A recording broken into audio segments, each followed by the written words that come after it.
Let's learn how to apply the division law in indices to this expression so as to simplify them. Solution.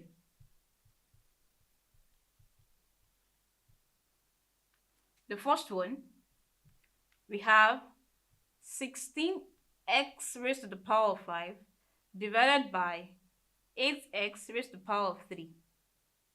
Now this will be equal to the first step, divide out the numbers. That is, 8 goes in 8 here, 1, 8 goes in 16, 2. So we have 2.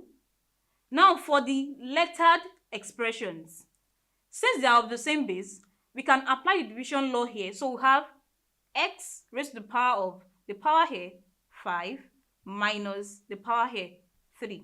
So that is, this will be equal to 2x, 5 minus 3, 2. And that gives us our final answer, 2x all raised to the power of 2.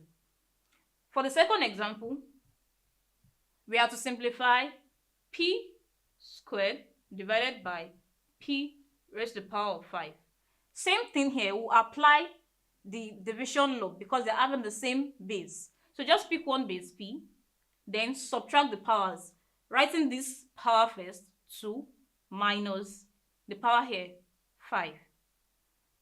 And this become equal to p raised to the power of 2 minus 5 minus 3.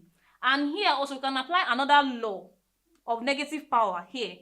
And this becomes 1 over p all raised to the power of 3.